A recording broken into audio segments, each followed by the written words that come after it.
Hello friends, कैसे हैं आप लोग। ओम शांति क्लास में आप लोगों का स्वागत है। जैसे कि हम लोग पहले भी CHS एग्जाम के बारे में पढ़ रहे थे, जो कि 2024 में किया गया एग्जाम है। तो आज भी हम लोग उसी के बारे में अध्ययन करेंगे, ठीक है। इसके पहले के क्लास में हम लोग इसके ऊपर का जितना भी क्वेश्चन आंसर है करा चुके हैं, तो इस क्लास में भी 50 प्रश्न होने वाला है। तो चलिए हम लोग क्वेश्चन नंबर 1 से शुरू करते हैं बिना टाइम वेस्ट किए। तो सबसे पहला सवाल क्या है फ्रेंड्स, उसको देखते हैं। MRTP अधिनियम के संबंध में निम्नलिखित में से कौन सा या कौन से कथन सत्य है। ठीक है, अब कौन सा कथन सत्य है इसको हम पढ़ेंगे। तो टोटल 3 कथन दिया गया है। सबसे पहला क्या है, एकाधिकार तथा प्रतिबंधनात्मक व्यापार व्यवहार अधिनियम को प्रतिस्पर्धा अधिनियम 2002 द्वारा निरस्त व प्रतिस्थापित किया गया था। दूसरा क्या है, पहला तो सही है, ये बिल्कुल सही है, किया गया था फ्रेंड्स। दूसरा क्या है, पहले मूल अधिकार तथा प्रतिबंधनात्मक व्यापार व्यवहार अधिनियम द्वारा MRTP कंपनियों के लिए पारंपरिक संपत्ति सीमा 25 करोड़ रुपए निर्धारित की गई थी। क्या ये सही है? नहीं, ये कोई रुपया निर्धारित नहीं किया गया था, इसलिए ये गलत हो जाएगा।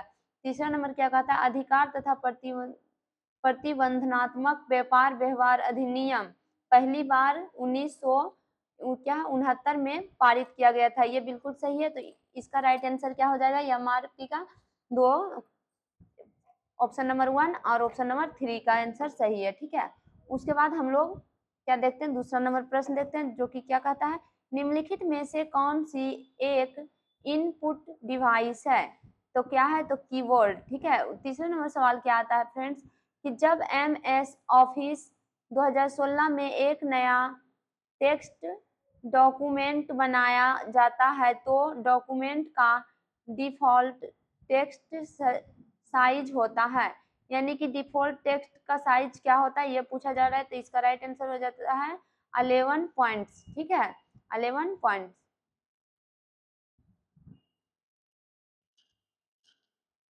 इसके बाद चौथा नंबर सवाल क्या है, कि ग्लूकोज की 6 अवयवों वाली चक्रीय संरचना को पाइरानोज संरचना क्यों कहा जाता है।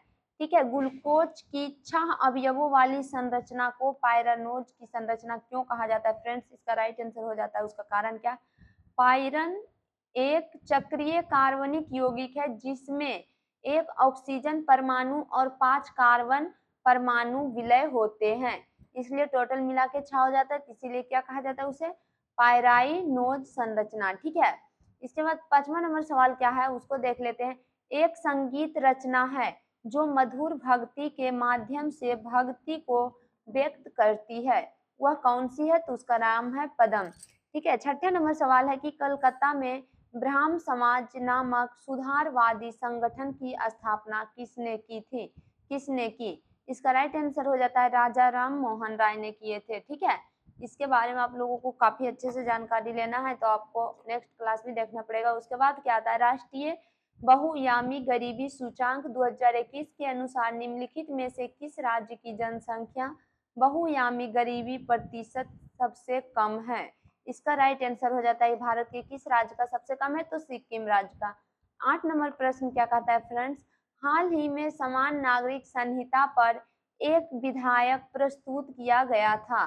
समान नागरिक संहिता UCC के बारे में निम्नलिखित कथनों पर विचार कीजिए और उनमें से सही कथन की पहचान कीजिए, ठीक है। इसमें टोटल 3 कथन दिया गया है, इनमें से कौन सा सही है उसको हमको सही का टिक लगाना है। पहला कथन है, भारत में समान नागरिक संहिता विधेयक 2020 को लोकसभा निजी सदस्य विधायक के रूप में प्रस्तुत किया गया था, बिल्कुल गलत है, नहीं किया गया था। दूसरा है क्या, समान नागरिक संहिता अभिव्यक्त मामले में भारत के सभी नागरिकों के लिए लागू नागरिक कानून के समान समुच्चय का संदर्भित करता है, बिल्कुल ये करता है। तीसरा नंबर क्या कहता है, भारत के संविधान में समान नागरिक संहिता के प्रावधान का उल्लेख अनुच्छेद 44 के तहत किया गया था, बिल्कुल 44 के तहत ही किया गया था, ठीक है। इसका 8 नंबर का हो जाता है, दूसरा और तीसरा जो दिया गया वो सही है। 9 नंबर सवाल क्या कहता है, इंडिया जस्टिस रिपोर्ट निम्नलिखित में से किस संगठन की पहल है। इसका राइट आंसर हो जाता है टाटा ट्रस्ट, ठीक है, टाटा ट्रस्ट। 10 नंबर सवाल क्या है, 1801 में जोहान विल्हेम रिटर ने किस प्रकार के विद्युत चुंबकीय विकिरण की खोज की? इसका राइट आंसर हो जाता है पराबैंगनी किरणें। ठीक है, उसके बाद हम लोग 11 नंबर सवाल देखेंगे, क्या कहता है, क्या है पश्चिमी विक्षोभ के लिए उत्तरदायी है? तो क्या उत्तरदायी है? भारत के उत्तरी पश्चिमी भाग में सर्दियों में वर्षा। ठीक है, 12 नंबर सवाल क्या कहता है फ्रेंड्स, भारत सरकार के सांस्कृतिक मंत्रालय ने जनवरी 2023 में विस्तार नामक एक कार्यक्रम का आयोजन किया।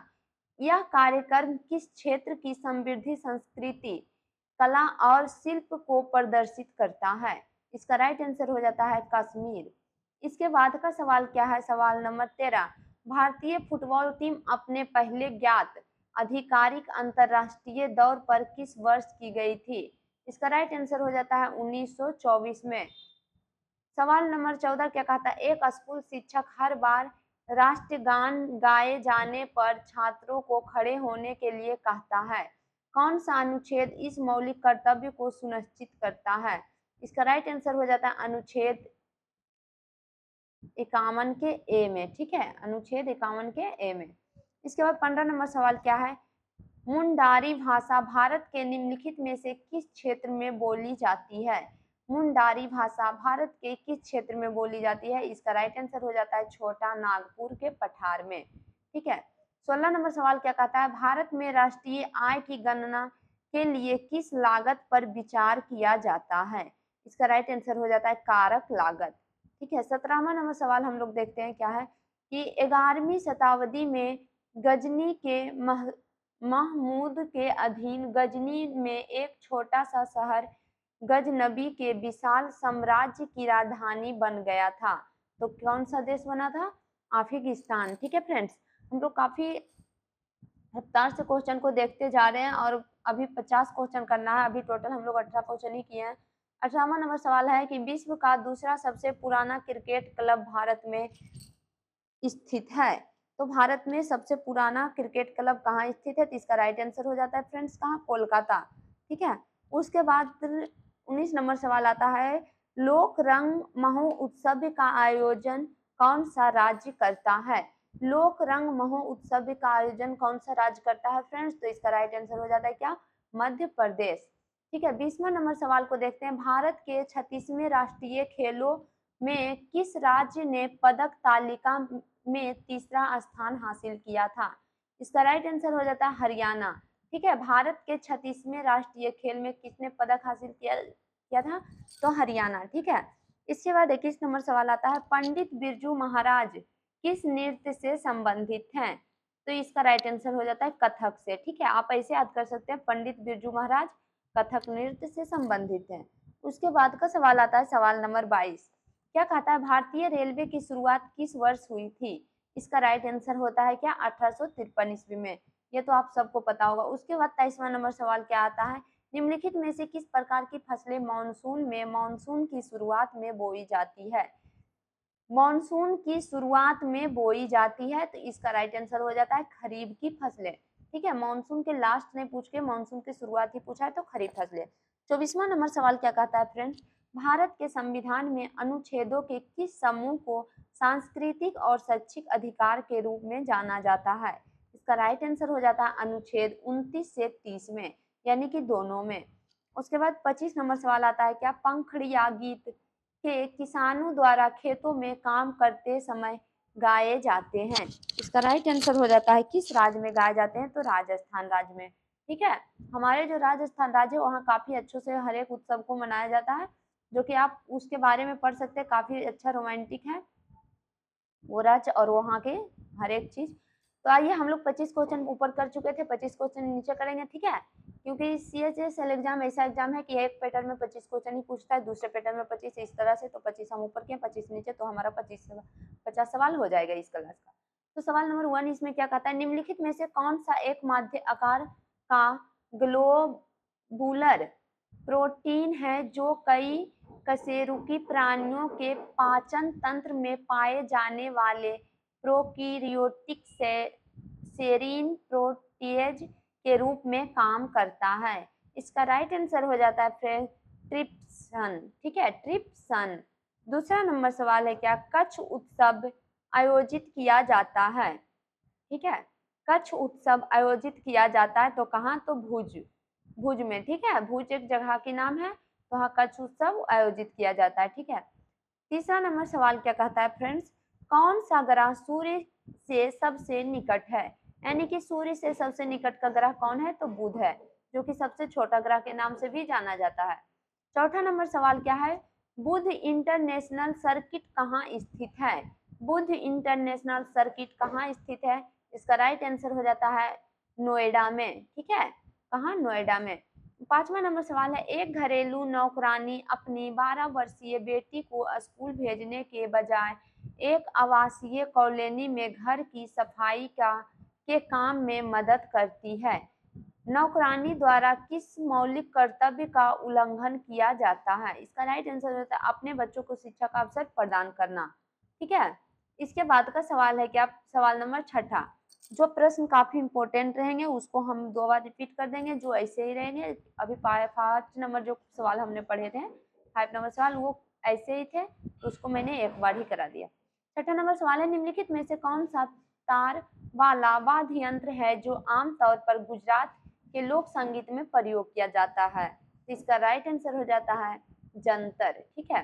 सातवां नंबर सवाल है, किसके कारण नागरिकों के साथ धर्म, जाति या लिंग के आधार पर भेदभाव नहीं किया जाता है, तो राइट आंसर हो जाता है समानता के अधिकार, ठीक है। आठवां नंबर सवाल क्या है, संसदीय अस्थायी समिति कार्यकाल कितने वर्षों तक होता है, इसका राइट आंसर हो जाता है फ्रेंड्स 1 वर्षों तक, हमेशा याद रखें संसदीय अस्थायी समिति का कार्यकाल 1 वर्षों तक ही रहता है, ठीक है, जो संसद में लोग बैठे संसदीय अस्थायी समिति का कार्यकाल, ठीक है।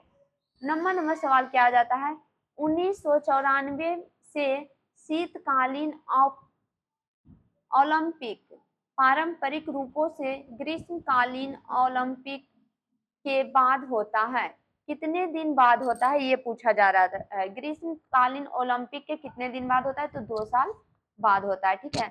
10वां नंबर सवाल है क्या, हरित क्रांति के बारे में निम्नलिखित में से कौन सा कथन सही है, हरित क्रांति के तो जो कथन सही है उसको पढ़ देते हैं, तो इसमें 3 है, तीनों देखते हैं। हरित क्रांति के आने के बाद भारत आत्मनिर्भर बन गया था, बिल्कुल ये सही है।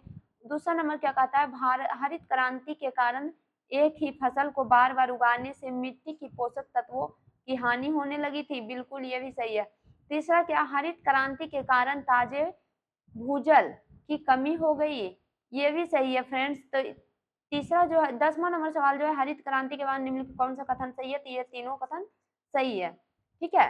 11 नंबर सवाल हम लोग करेंगे क्या है, भारत की जनगणना 2011 के अनुसार निम्नलिखित में से किस राज्य की कुल जनसंख्या 10 लाख कम गई थी, इसका राइट आंसर हो जाता है सिक्किम, ठीक है। 12वां नंबर सवाल क्या है, निम्नलिखित में से किस अनुच्छेद को संविधान 5वां संशोधन अधिनियम 1955 में संशोधित किया गया था, इसका राइट आंसर हो जाता है अनुच्छेद 3, यानी कि अनुच्छेद 3।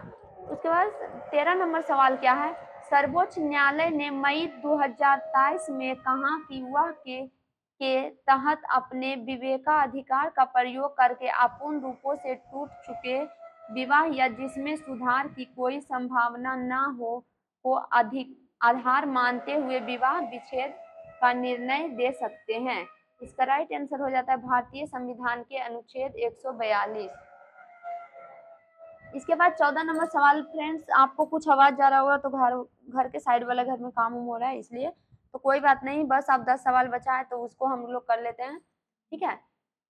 कहते हैं निम्नलिखित में से कौन सा संगीत कर्नाटक, आंध्र प्रदेश, तमिलनाडु और केरल राज्यों तक सीमित है, इसका राइट आंसर हो जाता है कर्नाटक, ठीक है। 15वां नंबर सवाल क्या है, स्तंभ ए में दिए गए रेलवे जोन को स्तंभ बी में दिए गए मुख्यालय से संबंधित, यानी कि कौन सा रेलवे जोन कौन सा मुख्यालय में पड़ता है उसको इसमें पूछा जा रहा है, ठीक है। तो इसको हम तो लोग मिलाते हैं, मध्य रेलवे जोन में कौन सा आता है फ्रेंड्स, तो मध्य रेलवे जोन मुंबई, ठीक है, मुंबई CST। उसके बाद उत्तरी रेलवे जोन कौन आता है फ्रेंड्स, तो इसका राइट आंसर हो जाएगा नई दिल्ली। पूर्वी रेलवे जोन कौन आता है, तो कोलकाता एवं दक्षिणी चेन्नई, ठीक है, आप इस तरह से याद कर ले। उसके बाद का प्रश्न आता है 16 नंबर प्रश्न क्या, MS वर्ड में एक डॉक्यूमेंट को का प्रयोग करके प्रिंट किया जा सकता है। तो इसका राइट आंसर हो जाएगा कट प्लस पी। ठीक है, उसके बाद हम लोग देखेंगे 17 नंबर सवाल क्या आता है। एक हारी किसे कहा जाता है जहां एक नर्तक एक ही प्रदर्शन में कई भूमिकाएं निभाता है। इसका राइट आंसर हो जाता है भरतनाट्यम। ठीक है, जिसमें एक नृत्य करने वाले नहीं बल्कि उनके पीछे बहुत सारे लोग रहते हैं। 18 नंबर सवाल है किस वर्ष एक महिला हॉकी खिलाड़ी को पहला अर्जुन पुरस्कार दिया गया था। इसका राइट आंसर है 1961 ईस्वी में। 19वां नंबर सवाल क्या है, निवल राष्ट्रीय उत्पादन कहाँ क्या उपयोग है। इसका राइट आंसर हो जाता है प्रति व्यक्ति आय की गणना करना।